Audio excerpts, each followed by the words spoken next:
हम सभी को अपने जीवन में कभी ना कभी निराशा मिलती है, असफलता मिलती है और अधिकतर लोग इसके पश्चात भाग्य का रोना लेकर बैठ जाते हैं। कुछ कहते हैं कि जिस स्थान पर मैं हूं उससे कई ऊंचे स्थान पर होने के योग्य था, परंतु नहीं जा पाया।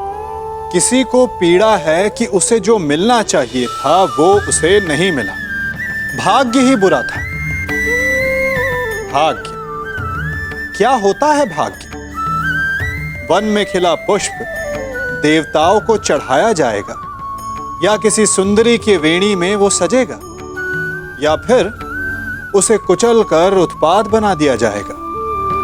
ये सब एक पुष्प के नियंत्रण में नहीं होता, परंतु जब तक उस पुष्प का अस्तित्व है, सुगंध बिखेरना उसके वश में अवश्य है। परंतु भाग्य हमारे वश में नहीं, और जो हमारे वश में नहीं उसके लिए दुखी होने से क्या होगा? कर्म पर वश है, वो कीजिए और धीरे धीरे भाग्य आपके वश में आ जाएगा, क्योंकि कर्म ही प्रधान है।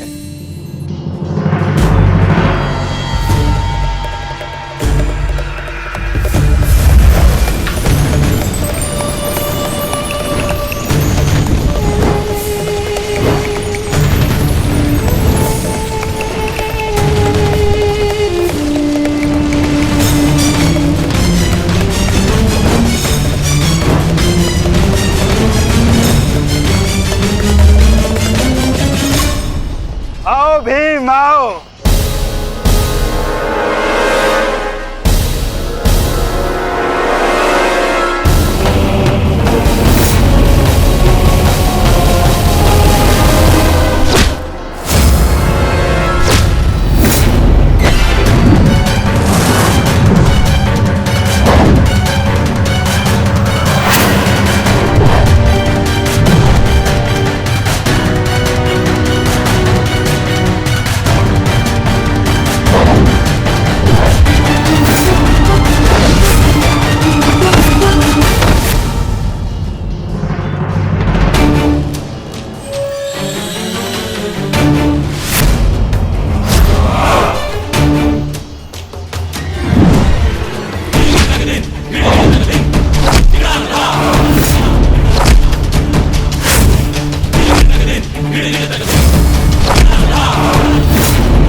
सारथी चलो।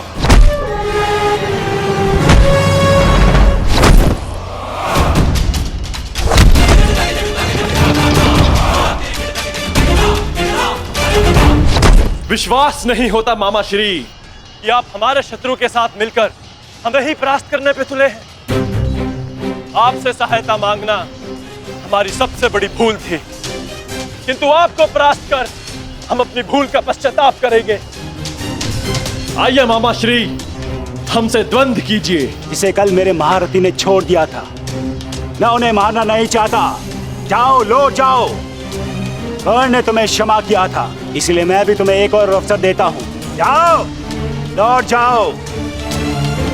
अपनी ही बहन के अंश को नहीं मारना चाहता, इसलिए लौट जाओ। कहीं ऐसा तो नहीं कि आपको हमसे है लग रहा हो मामा श्री? है। शल्य को है।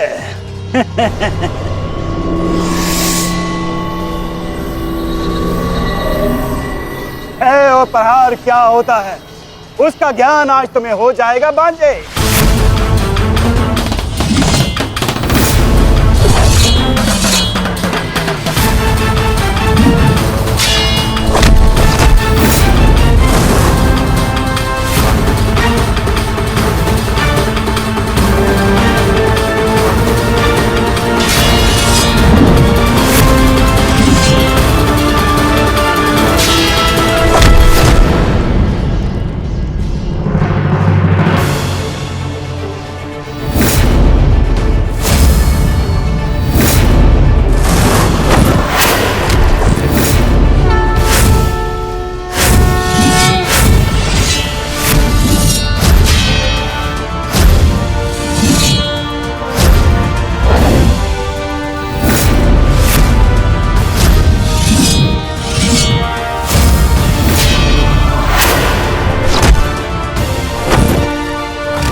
समाधि में बैठे मेरे गुरु पर प्रहार करने वाले हत्यारे, मैं तुम्हें इस गुरु पुत्र का बाल भी बाका नहीं होने दूंगा।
भांजे हो, एक अवसर और देता हूं, उठाओ अपना शस्त्र और प्रहार करो।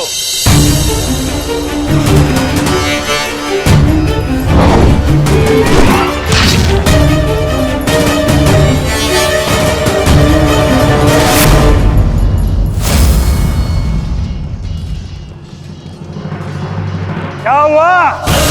कोई पांडव सेना में ऐसा भी नहीं है जो मेरा सामना कर सके? या तो मुझसे युद्ध करो, अन्यथा अपनी पराजय स्वीकार करो। ये सब क्या हो रहा है माधव? मदरराज अचानक से इतने शक्तिशाली कैसे हो गए? क्या उन्हें परास्त करने का कोई उपाय नहीं? किसी भी शक्ति का तोड़ ढूंढने से पूर्व उस शक्ति को समझना अनिवार्य है पार्थ। है कोई मेरे समक्ष जो मुझसे युद्ध कर सके? मद्रराज की शक्ति उनके शत्रु के क्रोध में है पार्थ।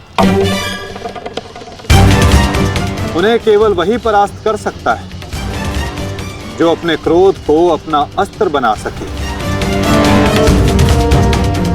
या वो जिसे अपने क्रोध पर पूर्ण नियंत्रण हो, जैसे कि अंगराज कर्ण ने किया था पार्थ। अपने क्रोध को अपना अस्त्र बनाकर उन्होंने शैल्य को पराजित किया था।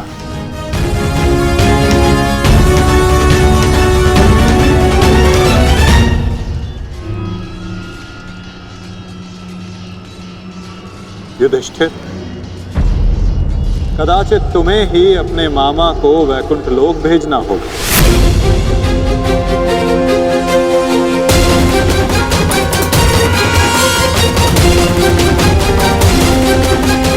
कदाचित तुम्हें ही अपने मामा को वैकुंठ लोक भेजना होगा।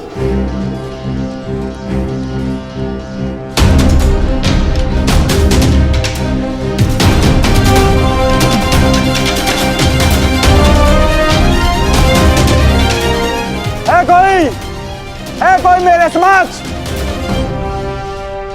मैं आपकी चुनौती स्वीकारता हूं मामा श्री।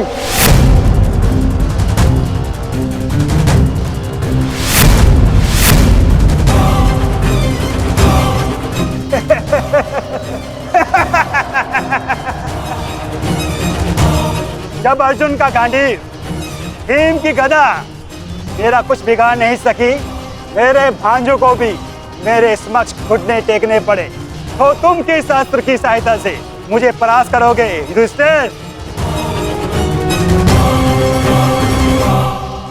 हो, कहीं तुम चौसर के खेल की चुनौती देने तो नहीं आए युधिष्ठिर? ओ, मैं तो भूल गया था, तुम जीत के लिए अस्त्र नहीं उठाते, अपने परिवार को दांव पे लगाते हो, दांव पर।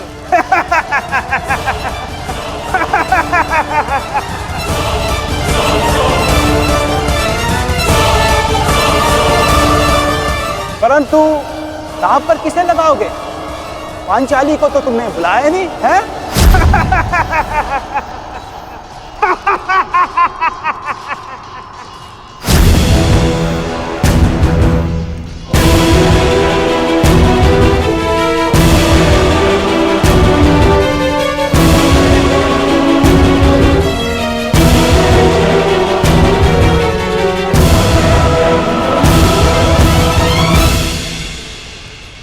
तो बताओ युधिष्ठिर, मेरे साथ चौसर खेलोगे या है तुम्हारे पास कोई अस्त्र मेरा सामना करने के लिए?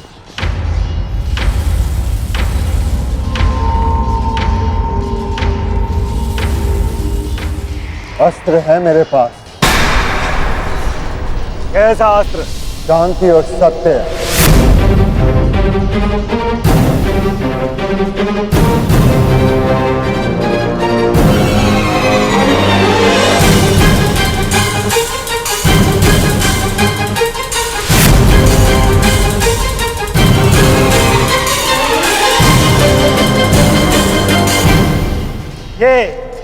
ये समस्त विनाश तुम्हारे कारण हुआ है। ये महाभारत तुम्हारी एक भूल के कारण हुआ है।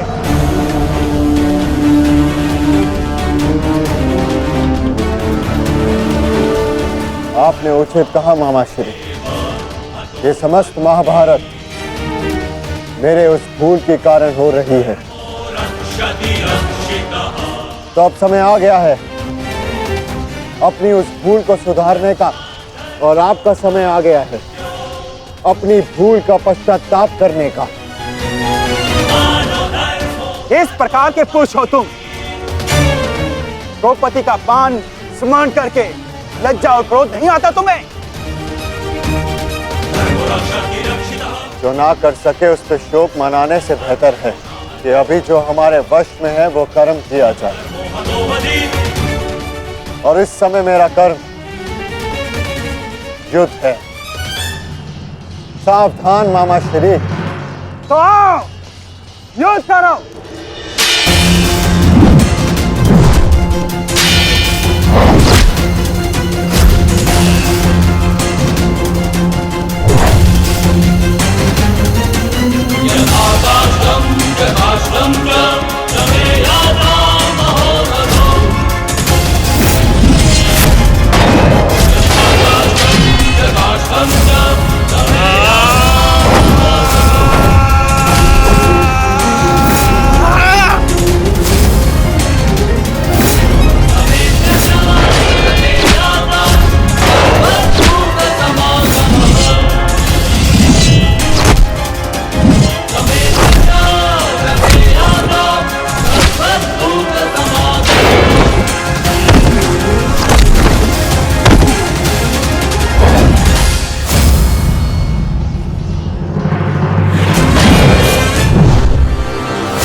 क्रोध का यही अंत होता है। मनुष्य का क्रोध मनुष्य को ही भस्म कर देता है। स्मरण है पार्थ, ये वही मामा थे जिन्हें विवश होकर कौरवों का साथ देना पड़ा।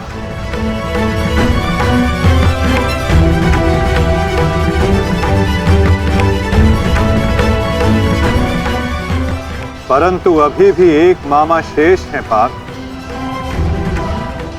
जिन्होंने संपूर्ण भारतवर्ष को इस महाभारत के चौसर पर आने को विवश कर दिया। क्या उन्हें अपने पापों का दंड नहीं मिलेगा?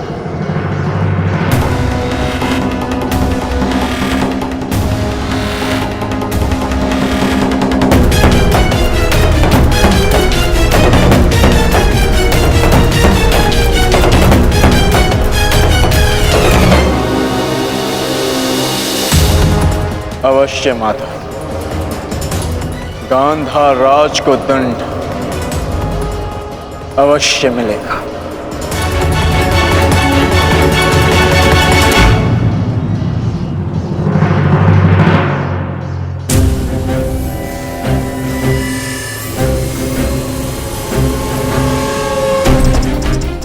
हमारे ही पक्ष में रहकर सदैव हमारे अहित में ही सोचा था इस मद्रराज ने।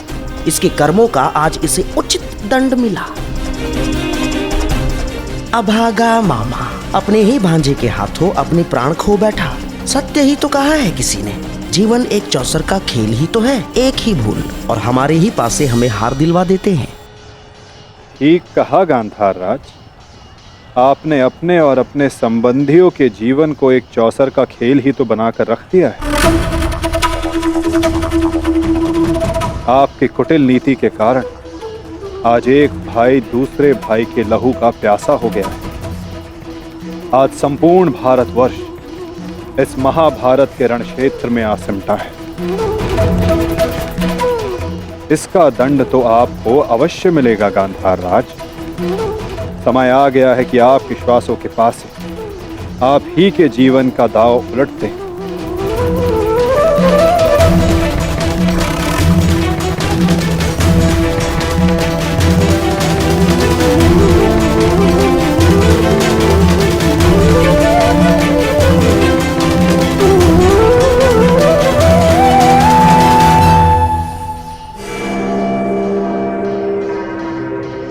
मद्रराज,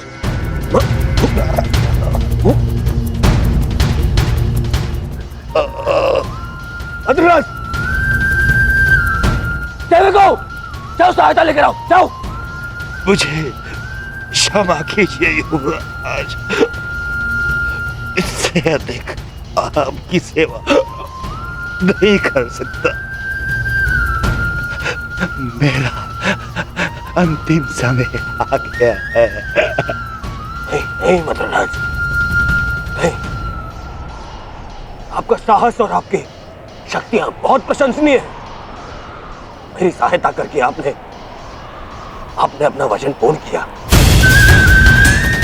मैं दुर्योधन ये घोषणा करता हूं कि आपने अपना कर्तव्य पूरा किया मद्रराज, पूर्ण किया मद्रराज। और आपको कुछ नहीं होगा। अरे सेवकों, सहायता लाओ।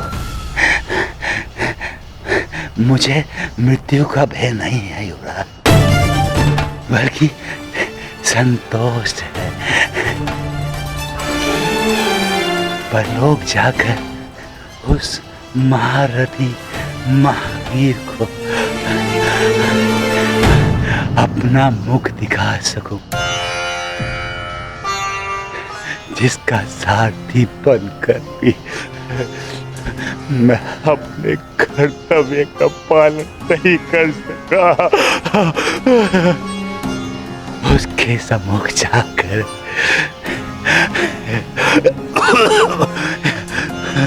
मैं कह सकूंगा कि उसका ये सारथी उसके परम मित्र के प्राणों की रक्षा करते करते अपने अपने प्राणों का बलिदान दे बैठा।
देखना संजय, देखना, आज सब कुछ हमारे पक्ष में होगा।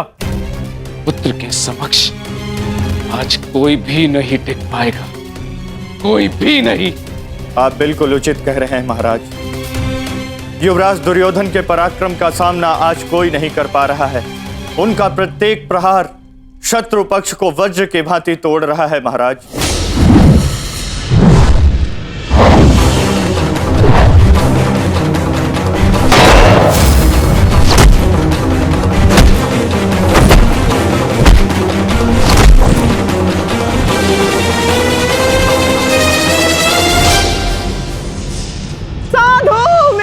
वाले सम्राट, साधु।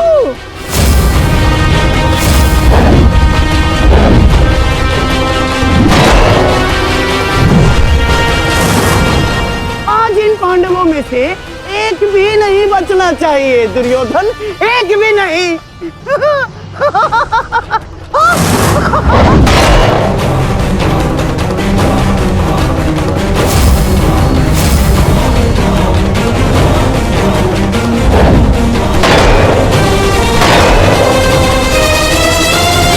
युवराज दुर्योधन के पराक्रम का सामना धर्मराज युधिष्ठिर भी नहीं कर पा रहे महाराज। ऐसा प्रतीत हो रहा है युवराज दुर्योधन धर्मराज युधिष्ठिर को आज इस संसार से विदा कर ही देंगे।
बहुत अच्छे। आज मेरा पुत्र मेरे 99 पुत्रों की मृत्यु का प्रतिकार लेगा।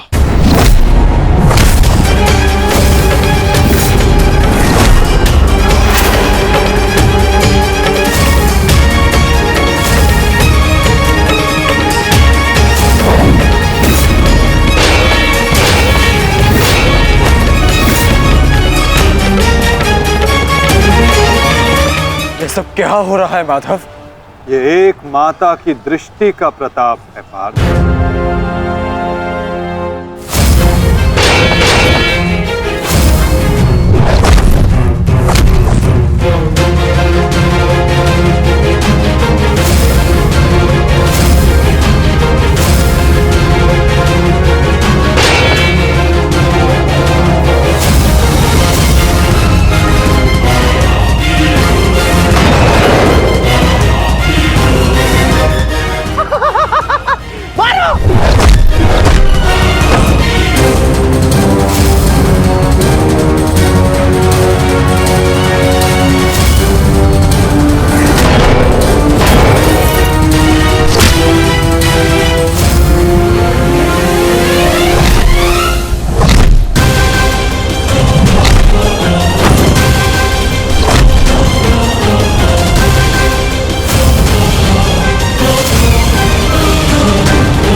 पांचों मुझे समाप्त चाहिए दुर्योधन, समाप्त। आज ये पांचों मुझे समाप्त चाहिए दुर्योधन, समाप्त।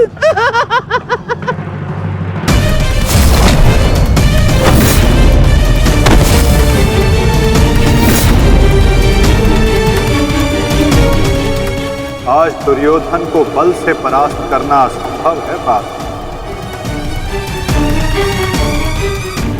तो फिर मैं क्या करूं माता? इस प्रकार मैं अपने भ्राताओं की दशा नहीं देख सकता। प्रयास करो पार्थ। दुर्योधन का शरीर भले ही वज्र हो, किंतु उसका मन तो वही है।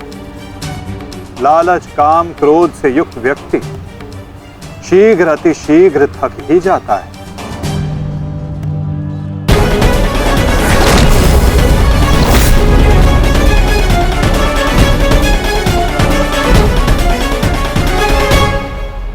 हमें कोई योजना बनानी होगी माधव।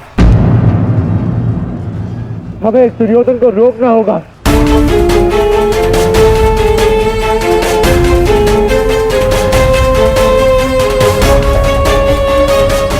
ये एक माता का वरदान है युधिष्ठिर, जो तुम पर श्राप बनकर टूट रहा है। आज आपको इस प्रकार कष्ट देने के लिए मैं क्षमा चाहती हूँ, किंतु आज इस संकट की घड़ी में वो केवल आप ही हैं जिस पर मैं भरोसा कर सकती हूँ, क्योंकि आप ना ही मेरे संबंधी परंतु न्याय के रक्षक भी है श्री बलराम।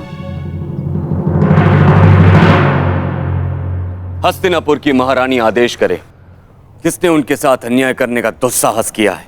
आपके अनुज ने।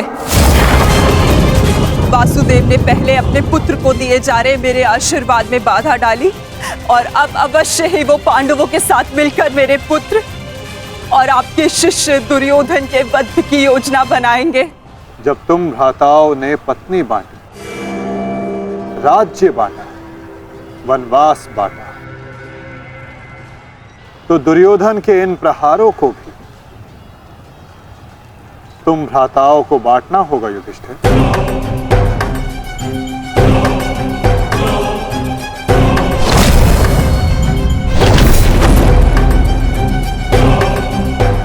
हमें दुर्योधन के थकने की प्रतीक्षा करनी होगी, और आज युक्ति भी तभी काम आएगी जब दुर्योधन में लड़ने का बल शेष ना बचे। क्योंकि दुर्योधन को स्वयं दाऊ ने गदा युद्ध में शिक्षित किया है। इसमें कोई संदेह नहीं है कि दुर्योधन मेरा सर्वश्रेष्ठ शिष्य है। उसके साथ छल करके मैं कृष्णा को और मेरे कुल को लज्जित और लांछित नहीं होने दूंगा।